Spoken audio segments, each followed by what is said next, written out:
Want to know how to do a domestic quote? By the end of this video, you'll know how. Let's go.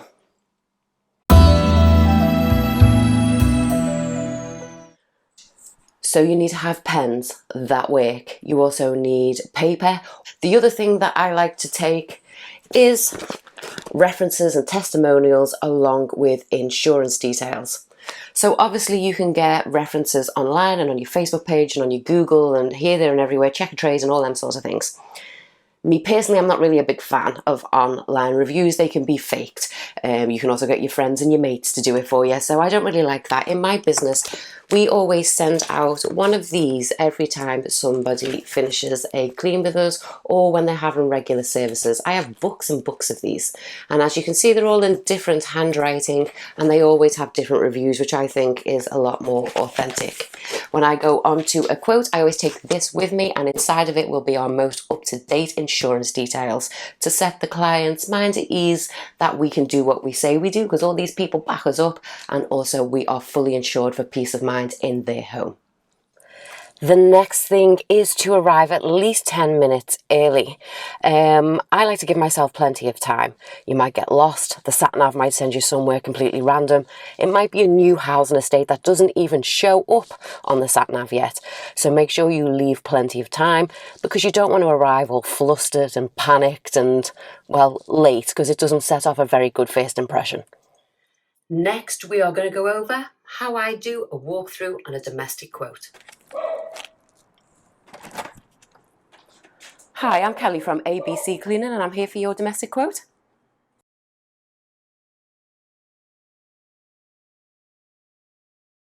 How would you like to start? Would you like to give me the guided tour first or would you like to sit down and have a chat? Most times the client will say to me, let's do the guided tour. So I always say to them, let's start upstairs and we'll work our way downstairs. When doing the walk around, when you get to bathrooms and en-suites, if there's anything you are not sure of anywhere in the house, ask the client. So you'd say to the client, it's a lovely tile. What's it made out of? What do you use to clean it with at the moment? Are there any care instructions? For example, sometimes floors and tiles, depending on what they're made out of, might come with manufacturer's instructions. Always ask the client this and always ask them what products they're using, especially if you're going to be supplying, because you don't want to do anything that's going to eat a hole in their tile. Is your home usually this tidy? Now, lots of people will clean up in advance for the cleaner coming and for coming to do a quote, but we need an honest answer to see whether it is tidy. We try to sell this idea to our clients as much as possible. The tidier their house, the more we can actually clean and the more bang for their buck that they actually get. So as you're doing your walk around and you're looking at the clutter and the spaces in the room and you are writing your note on how long it will take, you can also ask additional questions such as, do you have pets? We want to know whether the client has cats or they have dogs. Are the cats allowed out of the house or are they house pets? Where will the dog go when you're cleaning? Are you allowed to put the dog out if you're mopping the floors downstairs? Is it allowed to go upstairs? You want to ask the client all of these informations about their pet and to make sure that they're friendly and will they be situated during the clean around the house. So one of the things that we do in my business is we will change the beds if the client wants us to.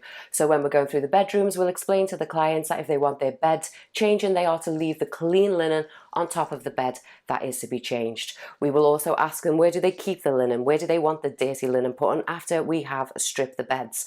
All of these will make it much easier to guide your cleaner when you come to set them up on a first clean. As you make it to the downstairs of the house, you're again looking at the materials, the floors made out of, the kitchen's made out of, the worktops are made out of. You're also looking for any furniture that needs to be treated in a different way. Perhaps it's beeswax polished. You need to make sure any bookcases, TV stands, units, anything that's particularly heavy or is set to the wall is safe and can be touched. The same with shower screens. The client must declare to you whether anything is unsafe or needs to be moved. If you use solo cleaners, it must be explained to your client that your cleaner will not be moving furniture by themselves. You can perhaps arrange with that client that once every 4 weeks, 6 weeks perhaps, another cleaner goes with them and they can move furniture. It goes against health and safety. And other questions I like to ask clients is, have you ever used a cleaning service before? I like to make a note of who they've used. Generally, you should know them if you're doing your competitor checking in the area. When I do my quotes, you will find there is only a few cleaning companies that you always come up against as you niche down into your proper demographic of clients. Another question I will ask them is, how did you hear from us? And we make a note of that on our system when we get back. If all of the clients that we are going to visit are finding us on Instagram, then why am I spending my time on Twitter? Why are we spending our time in Facebook if they're only coming from certain places? It also helps us from a marketing perspective to know how to market to those people and where they are. Other types of questions would be, are there any CCTV or recording devices within the house? The client must declare that to you before you start cleaning. Also, things like, is there an alarm code? What is the code? Where does the mop and bucket and vacuum live? Where do the cloths live? Where does the cleaning supplies live? Where would you like them put after the clean is finished? When you have finished doing the walk around with the client, we generally find a place to sit. I will pass the client then my testimonial and reference folder, which contains the insurance details. As the client is flicking through our testimonials and having a read of them, I will ask them, do they have any questions for me? Is there anything I can answer for them? Is there anything I can do to set their mind at rest? As we go over the conversation and as we go over their requirements, me personally, I presume that I've got that clean. That's just how I roll. So I will say to the client, what day is the best day for you to start? Shall I collect a key now, or would it be more better for me to come back and collect a key at another time? As you are wrapping up your stuff, getting ready to go, one of the things I always ask to the potential client is, do you have a specific budget in mind, or do you have a specific number of hours or anything that you were looking for with a clean? Sometimes you'll have a client that'll say, oh yeah, my last cleaner, they could clean my 3-story, 5-bathroomed, huge kitchened house, top to bottom, in 2 hours. For these type of clients that want way under what you personally know as a professional cleaner will take much longer, I would explain to this potential client, we at ABC Cleaning, we don't do a lick and a promise. If we rushed around your house, sure, we could probably get to every room, but would it be clean to our standards that we like to release? No, it wouldn't. So what I would propose to you, Mr. Client, is that if you tell me which are your priority areas that need to be done every week, we will build a rota around the other jobs and other requirements you have on your clean. There is no point taking on work, please believe me on this, and you know you can't do it in that time, because all you're going to do is end up with complaint after complaint, which will be really frustrating for you. It is so super important that you as the cleaning business owner, or you as the cleaner, if this is your individual round, you set the expectation for the client.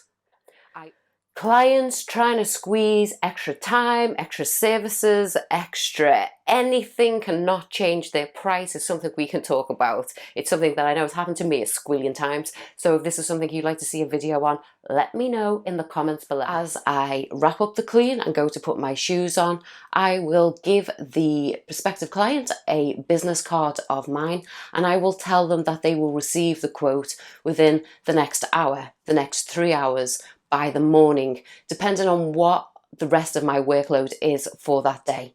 Always set an expectation that you know that you can beat. If you say to the client it will be there within the next 2 hours and you get it there within half an hour, you've just made yourself look really great and super responsive. The final thing that we do after we've been to a quotation is we will leaflet drop the houses on either side of the person we've just quoted. And we have a leaflet that's designed for this that says, hi, we've just been to see your neighbour. So we thought we'd pop in and say hello to you too. We find this works really well because humans by nature will play keeping up with the Joneses. So make sure you provide a super good service, because the neighbours will say to that client, so how do you get on with ABC Cleaning? Are they any good? What do you find them value for money? Etc, etc. And you want your client to turn around and be like, they are the best thing since sliced bread, so that you end up taking on multiple houses in that street, in that complex, on that estate, so that when you send a team there, you can send them there to do multiple cleans back to back, saving you on both mileage and travel. To learn more about competitor check-in, press top left. To learn more about questions for sales, top right. For more about emotional selling and how to make people buy from you, bottom left. And to subscribe to the channel, hit that circle in the middle. I will be back here next Wednesday with brand new content. So until then, you have a very good week. Bye-bye.